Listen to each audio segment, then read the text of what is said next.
Saratola TV. Somo na kangisa mutu nga banana internet non te. Ba beta nga ba bordure ba salité ba sorte tout ya lokuta ya solo. Na garder ka bandla nga pona yebike nga pe na nzamba bordure. Non funda mutu ndeni. Donc yo tango ya kana ba bordure, il faut s'assumer ba bordure la tarayo. Saratola TV. Saratola. Il y a un problème sérieux avec une entreprise de la place. Et Salama qui actuellement, Kindingo est libéré à Zalibanda. Tu peux comprendre qui est derrière Kindingo? Pasteur Moïse. Saratola TV. Papa comédie est trop sale en fait. C'est trop sale. Ba PD, ba lesbienne, ba ndoki, maramebele bele. Pene azandoki. Oh. Pene lujinu mopongo. Asalini. Pene andoki. Parce que Pene la auto za na concert à Papa Mike. Ouais. Oh ba kinya so ba kamwa ki. Ngana boyaka. Tout donc Pene ga podium. Papa, ngana telemelaka. Tala lelo côté de Suki. Tala ngana sa bango Pene la lati pour soi-même ya pour distraire public. Saratola TV. Lelo Pene la zo pekisa batu ba ke concert à Papa Mike. Pene yo ya na concert na Texas ko sani. So Papa Mike aza faux pasteur na Texas oyako bina mabina batukutu bakoma ochola Papa Mike abwakela bambwakela Papa Mike il faut ajouter les mbwakela Saratola TV. Akomi mutatokoto parce que so mutazo reconnaître même pas que basalara procès mona Papa Mike ba pesa garde abana oye moko aloba na mission abosani yango lelo komi ke Mike ayiba ebana liboma tout court.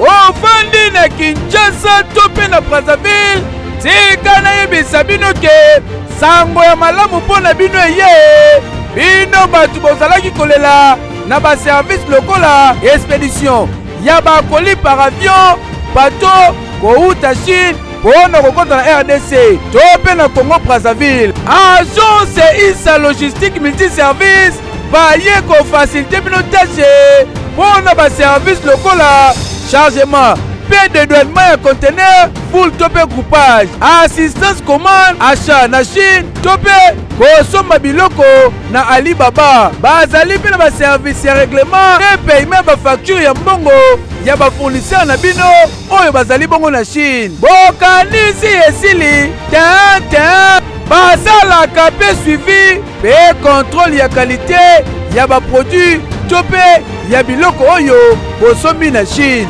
Otuninga adresse soki olingo kutana na bandeko ya agence Isa Logistique Multiservice baza na bango esika ekobunga te soki kaka okomi na numéro 72 86 avenue Flambeau na commune ya Gombe côté ya gare centrale oza mobimba référence hôpital HJ to pe okoki kobenga bango na ba numéro ezali affiché elongo na bandeko ya agence Logistique Multiservice meilleur service fiable, efficace, rapide et surtout, n'a prix abordable qui dit mieux.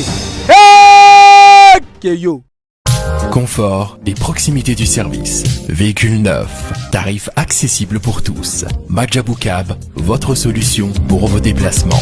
Majabou Cab, à l'heure, à la journée, réservation aéroport. Majabou Cab, votre solution pour location des véhicules. Majabou Cab, 085 435 0000. Majabou Cab, location disponible via application Android et iOS. Majabou Cab, l'univers du confort. Saratola TV, la chaîne qui assure,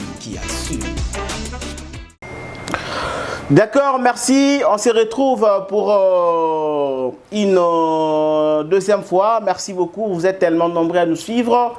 Sur Saratola TV, également que sur Dona Konde, pardon, sur Tout Info, voulais-je dire, sur Tout Info Télévision. Je suis très heureux de vous présenter Bino et Monsieur Amkonalelo parce qu'il y a tellement beaucoup d'actualités. On se pose la question, justice et Mbo Kanabiso et Marchaka, comment justice et Marchaka, et puis l'élo différent c'est à la race sous-souté, parce que même Bible est un loba que nous avons loba que différence est causale entre Baïbasal et la Ranzambe, na Baïbasal et la Ranzambe te.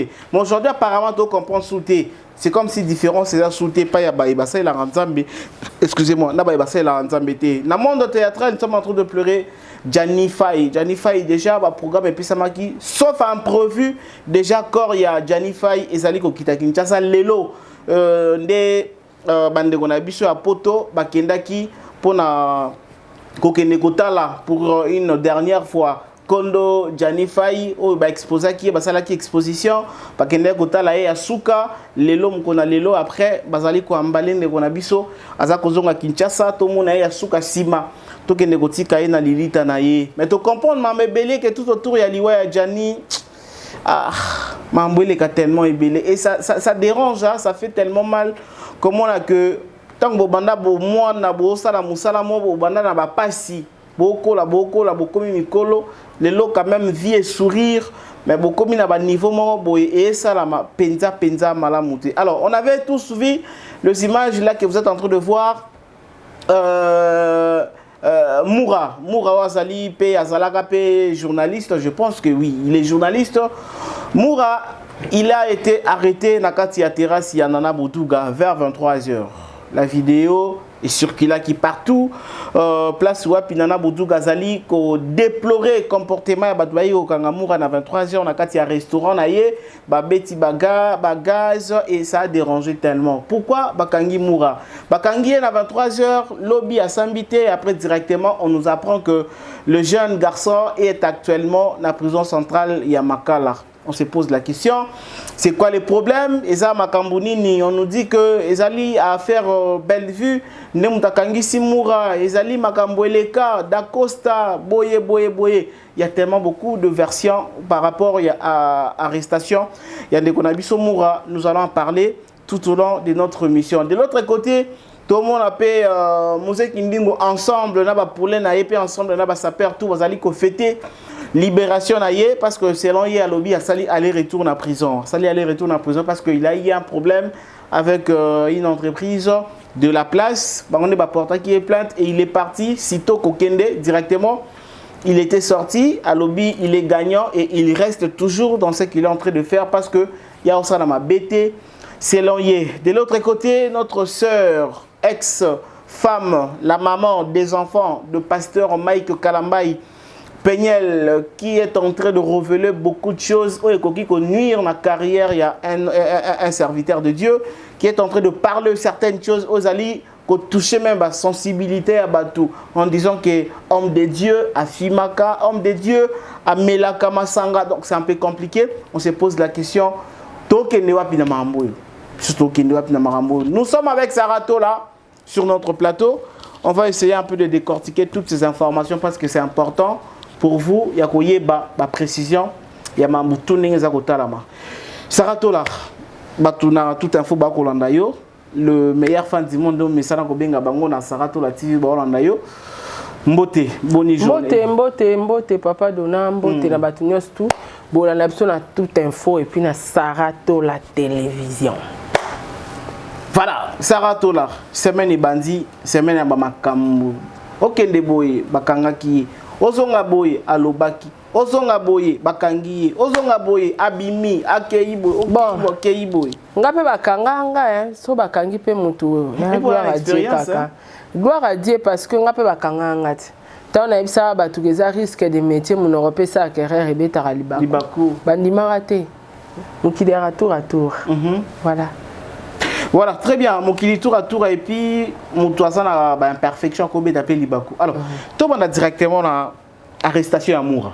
Arrestation à Moura. Tout le monde a Nabutu. Bakangi. Pas na tongo après. Moura qui est prison. Déjà, c'est quoi? On n'arrive pas à comprendre. Moura Bakangiye, c'est quoi les problèmes? Ndenge Bakangela qui est, et puis procédure, ndenge type a commis prison. Ils ont en fait, procédure est kende, et kende te, et talingate. Ok. Nga prison, bah tu vas soutenir pengate. Très bien. Tout le monde a répondu. Baba Kaene Koulouzou, Baba Kaene Koulouzou, 5 ans, 10 ans, 15 ans, 20 ans. Menga, na souhaitera malheur à mon touté parce qu'on a peine les cas. Très bien. Au vie, ils ont réservé, bisous ma mbébélé. Est-ce qu'à un jour, il n'y a pas se retrouver Kuna? Aïe baraté, mais bah c'est kanga. Ma bosse n'a que toi, n'a qu'à métier, oh. Mon oreko beta libaku ozongi soupe kuna. Est-ce possible? Donc on a aussi kanangate et na peine le rolobate. Donc oya loni nguba abukika nguba. Oloni problème obukaka ba problème, c'est comme ça. Alors par rapport à l'arrestation batu en tout cas boti ba makambe belé. Mutu mutazo lo bango na ndenge na ye moi je suivi la comédienne Gabrielle qui a dit que c'est pas azam talibosa ko ta prison te à côté batmusu ba kota babima il pas fakuna te à côté pe akobima et là tu peux mais un peu ko expliquer par rapport ko expliquer mon gambebele. Bon leti ya wana otangi kombo wana en fait guerre mo ezala ba comédien babunda na bituma na bango. OK ba pna na ba guerre ya makasi pe na yo comprendre que babiso nde tokota ba guerre ngona loyenge mon Dieu guerre mo eza ya obata na c'est peut-être entre bango donc ba victime bato bana ba vision te ba obando kanga makaka bato pe bana vision te musuba oleka bambeka mususu ba donc musuba ba ko se retrouver na hôpital en fait ya guerre mo ba comédien ba hypocrite et ana guerre mo ya na se mais biso skoto bimisango na mpoasa boye bango ba osala na hypocrisie. Donc bana babitumba na bango mo boye fota la bango moi nga sora comédie obungeli nga na ko attaquer sévèrement na problème nanga en dehors a problème nanga ina oyate. Et comme tu l'as dit par rapport à problème ni ya bango wana est-ce que peut-être dans moment où baoli la Jani bakoki un peu ko chama ndoki na yo talaka ke ya Gabi a sali sortie médiatique pour attaquer baninga ni ba comédien na moment où Jani ana malili. Donc baza batu moko boye ba moi lolenge nyekese ba comédien ba moi ba clarté so na bina zonga na bato ba loba ki ba comédien die ba kotara quelque part ba simba ensemble ba yebi ba liwa ba master na bango quelque part na mona oneti batango ba loba bongo pe ba na raison. OK humanisme yate. OK très bien surtout ça moto afinga ka collègue na yo matin midi soir alatisi ba titre nyonso mais yo zoloba ke ata bokangisi akobima kaka mais Gabriel nga so na saleli émission pe me koma ke mukuseti bon ke noloba makamwana na justice allez la justice pourquoi moto aze lombe moto asignera bordir allez la justice te so pe ba betio so mona na kangisa mutu nga bana na internet non te ba betanga ba bordir ba salité ba sorte tout ya lokuta ya solo na garder ka bandi na ngapona yebike ngape na nzamba bordir non funda mutundeni donc yo tango ya ka ba bordir il faut s'assumer ba bordir là tarayo ba comédie est trop sale en fait c'est trop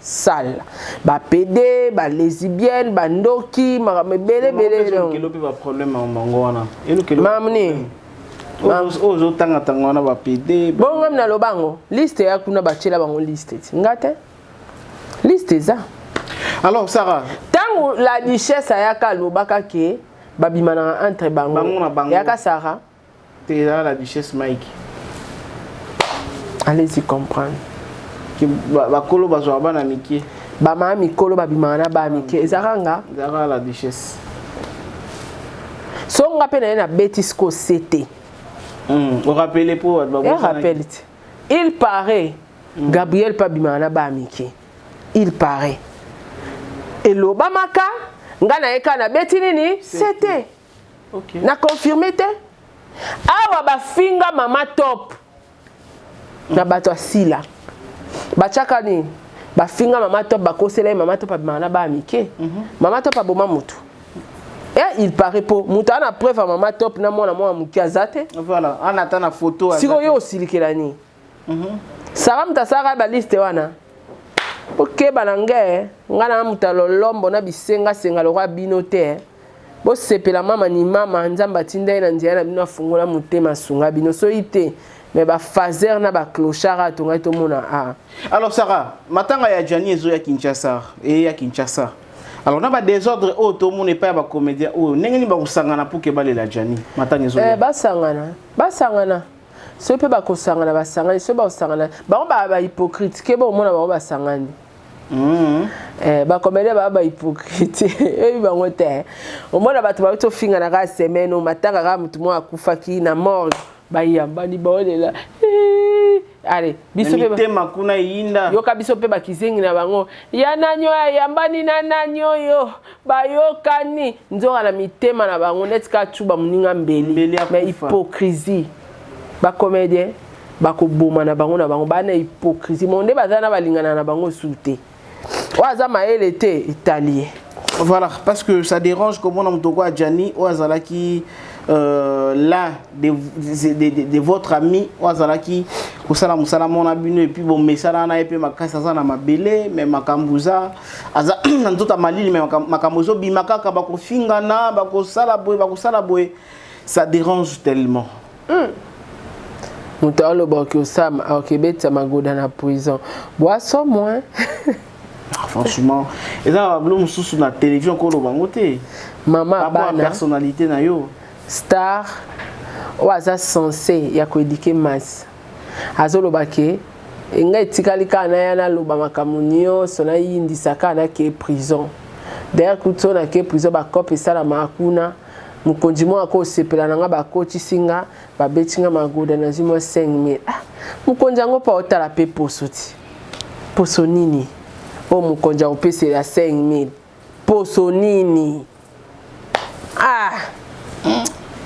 ça c'est quel genre de communication?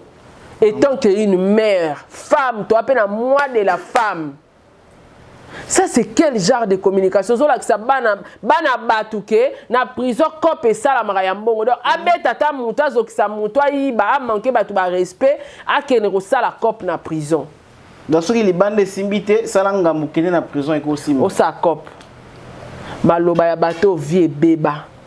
Bateau vie chité nyata mambeta.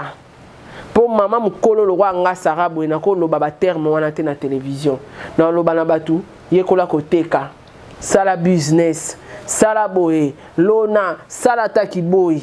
Eza ko façon ya ko luka mbongo. Mais ta la place azotina. Donc pour naye quand il y a la souffrance, il faut faire la prostitution. Bref, c'est ça. OK. Charatola, et ça juste pour la souligner que ça dérange tellement comme on a que ba comédien bon na matanga ya mutu na bino monene mais ba problème entre bino za ko zangate. Alors, problème nini entre les sous et bimi sous entre maman ya bana ya pasteur Mike Kalamba yi Penyel na mobali nyaye. Penyel azandoki. Oh, Penyel ujinu mopongo. Asali ni Penyel andoki parce que oyebi batu bobo sana mingi pwani na luka video wana Penyel la célèbre sur live mo azolela a chela ntso nze mwanzambe je suis venu demander pardon père de mes enfants le couple Madjabou à la corps du Christ c'est vrai que je vous avais choqué et tout Monique Penyel la sirène des eaux. Et c'est ça les tags, moi. Pas quelques mois, oui. Pas 3 mois, 4 mois, 5 mois. Hein? Pas quelques mois, oui. Penyel a eu un concert à Papa Mike. Oui. Oh, bah, tu as 4 mois qui. Ngana boyaka. Tout. Donc, Penyel a podium. Papa, ngana telemelaka. Tala lelo côté de Suki. Tala ngana sa bango Penyel a lati pour soi-même ya pas distrait public. Penyel a une mission na apparemment linga aboma Mike. Ana mission na ye wa asisa ngote tango yaka concert wana après concert comme na posa mona Papa Mike OK D'après concert à l'andaki mon papa Mike on a kangana pasteur photo baboy. Entre-temps, na tevo dénigra kae. Kuna lata iposa ba santu. Lelo penye la zo pekisa batu ba ke concert à papa Mike penye yo yara na concert na Texas ko sani. So papa Mike aza faux pasteur na Texas oyako bina mabina batukutu ba komo ochola papa Mike abwakela bambwakela papa Mike il faut ajouter les mbwakela. Il faut ajouter les mbwakela. Mais peut-être papa Mike a invité à un concert voilà. Ba invité à somba billet mais na kombo na été. OK. Asomba billet mais na kombo. Katina mutu muso asomba billet. Ndeko kona kana bandeko na ye. Sko yebisanga moi so il y a 6 mois passé à Talisibso Longanzambi. Il y a 6 mois passé Peña à l'Axibso ka comme na poema mutu akome omela bakisi. Peña lelo asekwi po yebisa batu no conseiller bino bokekuma musique wana te. Pour pasteur wana z exemplaire te. D'ailleurs kuna nda kuna tomela diamba tomela cigarette tomela nyoso. Alors tous ces propos là pour na musa na Nzambe. Peña la za kindoki. Ya baluba. Neno ndia suba na mbetu pasteur Mike azao tala bieta zaola na Pampers. Je suis dans un camouin.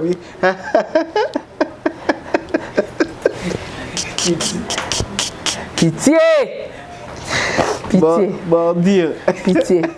Peña azola na Pampers.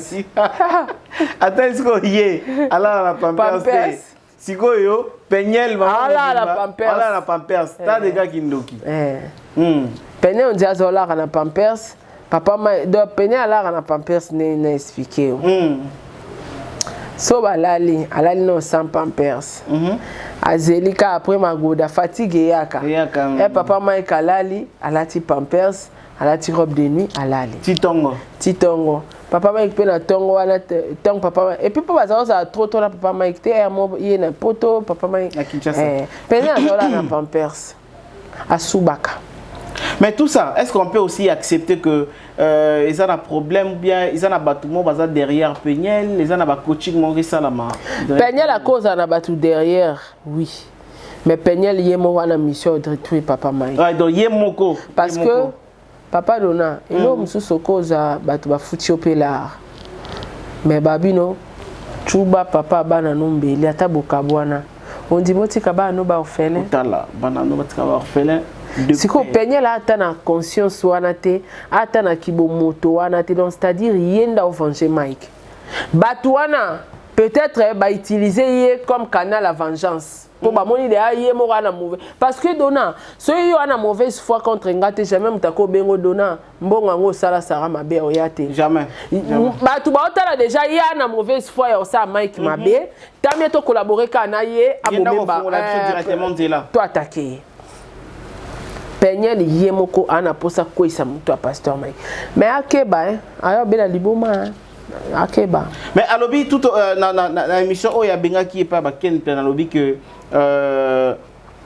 ba konde ba sungise la pasteur Mike biloko na union ceci zonga mbongo. Ouais, mbongo ba tout saisonga.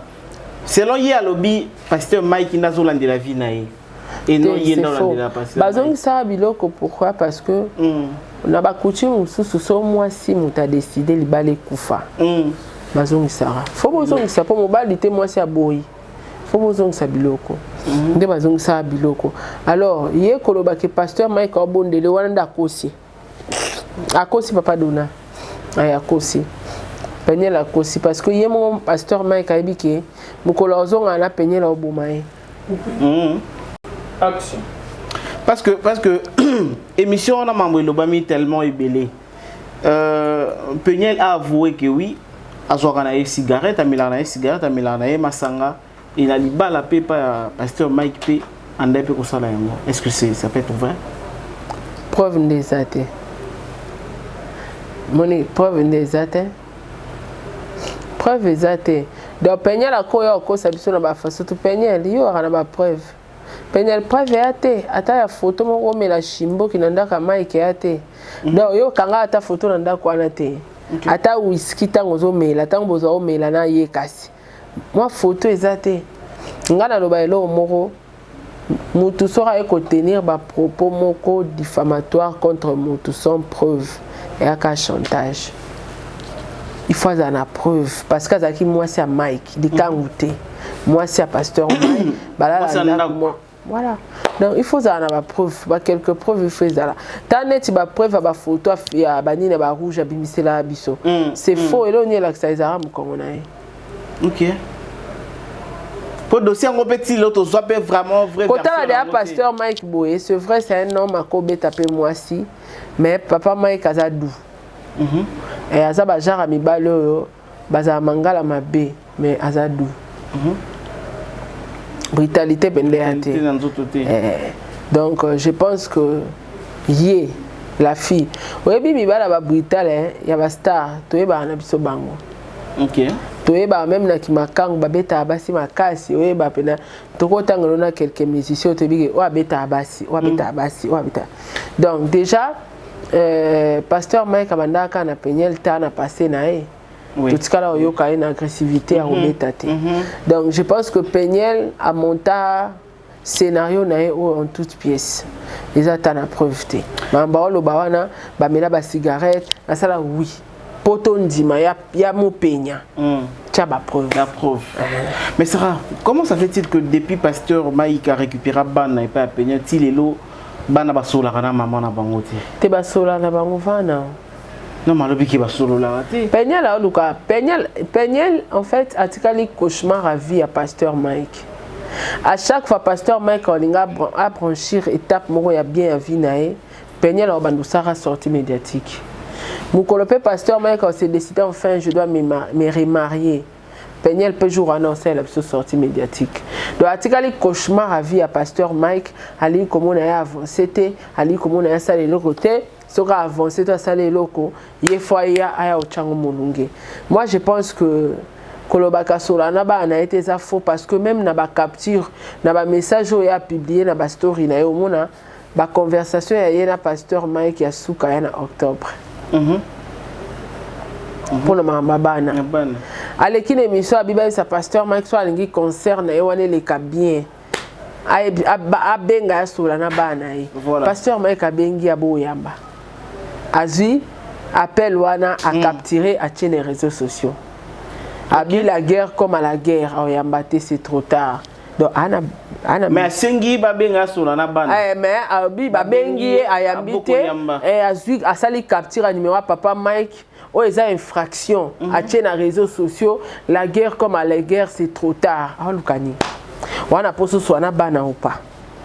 Mais le bi pasteur Mike a iba na a reporter plainte a iba na ko iba papa dona mboka ya mabe OK vanda te soko respecter ba loi des États-Unis OK garçon mo abundina mwasi na ba 20 ans ya Congo na États-Unis mboka ana soko respecter no ba mibe côté au vanda te déjà pour moi na o abotami aza américain pour bana Peniel baba américain pour bimana ye na mabela Amérique ozanani voilà illégalement ozonga na ye pays musu te obimana bana wana te oh na ba document bana wana na système ya passeport bana wana baba américain babotama na maman bango komone Peniel Samba babotama na papa bango komone Mike Kalambai alors pour yo bimana aéroport ba sengo autorisation papa Diego Brian ba senga autorisation te ngamo na obimana mwana babi autorisation parentale.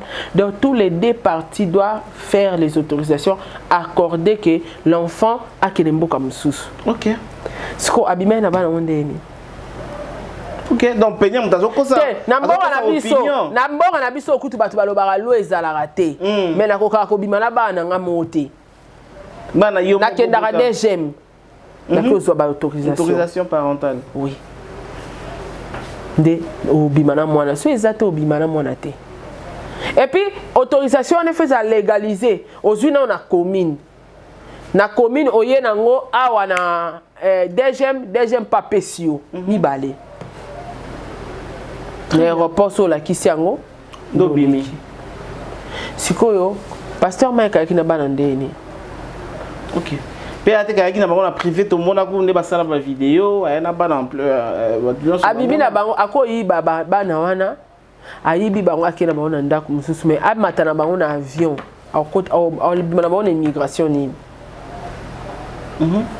pasteur Mike bapiaka garde à bana eza document o abima na bana l'immigration parce que maman boti bana na za américain bana na baba américain jamais muto koza congolais aya obi et puis congolais atoza papa mwana wana jamais koza na droit ozwa bana no bima na bango sans autorisation maman bango penyela tata ki liboma il fallait que autorisation mo babimisa po bana wana Mike abima na bango eloko papa Mike abima na bana wana eza jugement o ekatamaka na l'état ba pesi après ko samba na bango mukanda wana ndelekisa bana wana na aéroport ba se retrouver na Kinshasa donc apparemment penyela o me abilo makasi trop.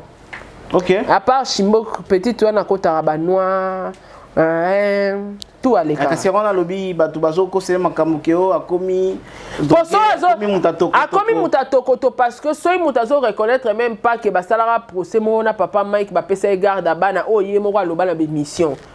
Abosani yango lelo komi ke Mike ayiba ebana liboma tout court. Liboma na kindoki mu pongo esangani. Alors na nyoso peñe la sala tout autour ya pasteur Mike bana pe bazokola bagoya pe komona makamwana. Toko comprendre nini pa ya peñe. Ba parents na yepe baza ba kufa te baza. Ba éduca été. To comprendre nini. Arrêter éducation.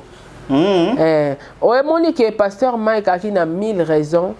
Ya oboto le bana ya senga garde bana même bana na banga baza en éducation te penyel le lazo luka sola na bana asenga pe bana penyel bana ba ke classe bilambe toboka bana ba bossa te bana balia bien te ndaku salite je te dis le temps exact à s'occuper na bana temps exact à s'occuper na bana siko yebisanga il fallait papa banga zo bana parce que penyel a ça bosoto wana nyoso mibali bazo ya ekana kacha ndaku nina bana Mike Banou bababoka bana bangote parce que les kazubana sali bien ce sont les garçons a éduquer bango neti ba mibali bongo na États-Unis so za makasité moi na komi PH shege asimbi na mundu komi brigand na mundu ki asimbi abomi yo mama abomi yo tata c'est miazonga na bana Kinshasa encadrer bango loka biso ba africain awa bana baade ya ba américain ba bando kende vacances bazongi mais bazade na mo notion na maturité mobo donc c'est comme si ça ratola c'est comme si ça ne logo peut-être oyo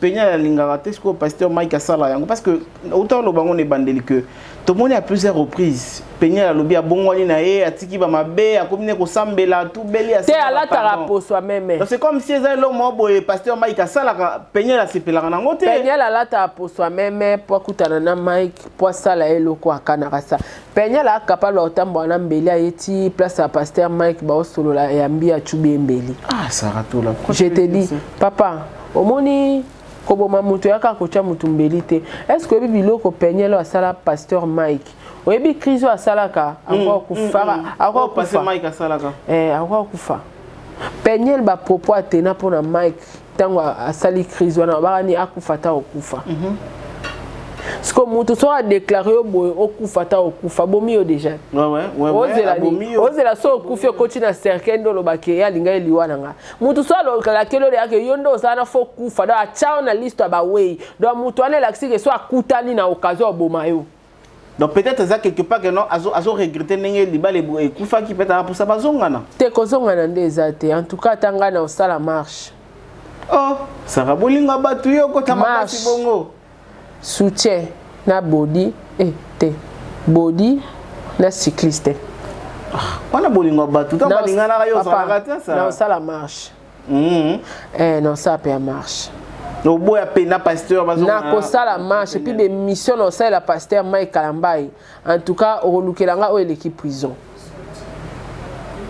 OK wana bolingo batu j'insiste jamais chiba wezati moi si soit ça les koba qui soit zone mobile kufaka chiba weza en dehors de ça la ka chiba ute bango na ba luba na chiba weza en dehors vous ba luba eza loi ya nature moi si soit ça sali à commettre adultère akei so mobile ozongi seka na ndako wana na mbetu wana mobile okufa yango pe bomi jani. Et alors, nous on a pour la ça na sujet au ya peñel. Est-ce que ça te pour la déstabiliser ba événement au pasteur Mike azo préparer? Tant abide abatu ba ke concert abide abatu ba ke concert à Zénith te. Et mission na donc loko ayeli peut-être na télévision. Ayebi ke ba stade wana et pour sa papa Mike. Ba stade ba Zénith carrière na banga ba mission senga ka ba prestation belé na ba grande salle. Donc, il y a des qui font casser biloko wana pour na papa Mike pour etomboler lisusu. En tout cas, peigner la liboma. Liboma est sanctionné mon pongo. Mpongo. Kindoki. Voilà, on va finir avec le dossier Kindingu. Dossier Kindingu. Saratola. Kindingu a eu un problème sérieux avec une entreprise de la place. Et Salamaki actuellement, Kindingu est libéré à Zalibanda. Tu peux comprendre Nini. Qui est derrière Kindingu? Pasteur Moïse. Motanzambe. Yo ebite rande vai na batanzambe rande batanzambe leki ya ba misia mokili. Tango na loba non to va na biso na ba faire na ba fali o critiquer faire na tongo na pourquoi au comeli à répondre. Na midi après 5 ans à répondre quand même à répondre. Mais ouais ba musicien ya batanzambe o na politique ndenge moko kumekate. Mais est-ce qu'un homme de dia kotinda buta finga mutu? Papa Maman. Au monde so ngoye ba mutu oyo ba soutenir ye na mafinga. Talaka sortie médiatique ya Kindingu tanga bimi prison kombo libosa remercier ki yakina. OK.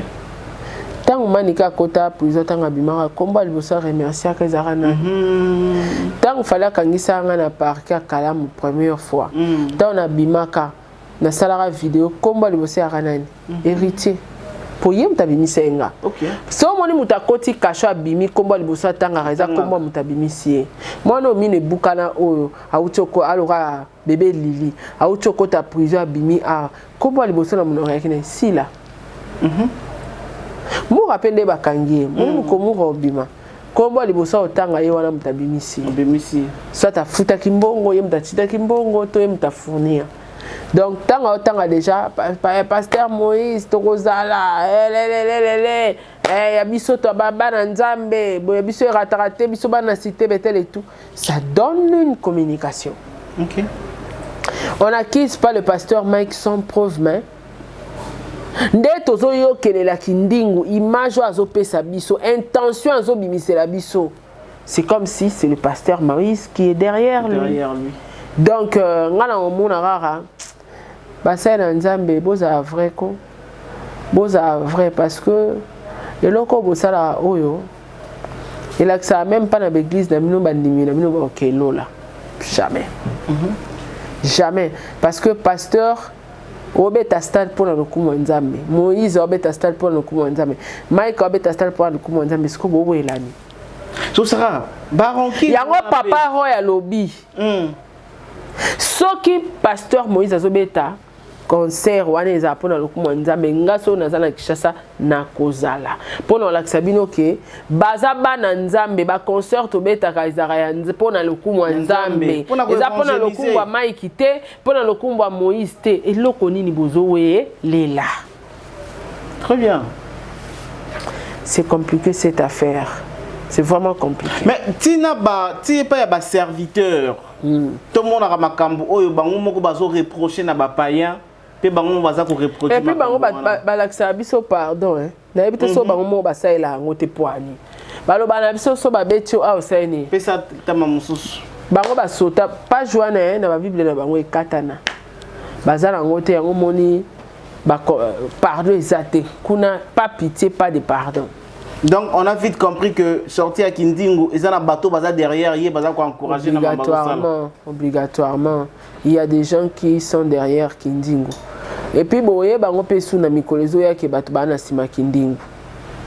Voilà, merci beaucoup mesdames et messieurs. Je pense que c'était juste une question pour nous. Il y a que Pesabino ba précision par rapport à Marambo Oyo les cas qui semaine passée pe vous allez continuer semaine Oyo. Nous sommes toujours en train de voir les événements, en train d'attendre les événements. Vous allez Oyo passer dans Katia Stade de Martyr et aussi vous devez retenir que le pasteur Mike Kalamba il va se produire dans Katia Zénith de Paris.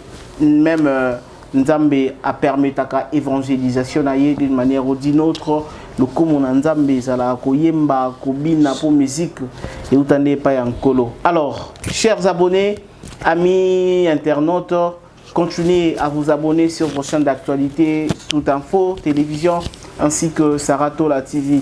Merci Nabatu Oyo, vous allez ko kata biso, vous allez ko kata ba émission na biso pour na ko tchaka na ba page, bo sala yango malamu mais bozé la rata ba émission s'il y a peu boyo au kata bozo diminuer moi au dimat et ça la moins cher mais on n'a pas le choix. Ingénieur Josué, merci parce que tu as été au four et au moulin pour la réussite de cette émission. Et je remercie aussi Dave Kabir qui est en train aussi de réaliser notre émission. Quant à moi, on se retrouve dans une autre émission et c'est tout à l'heure.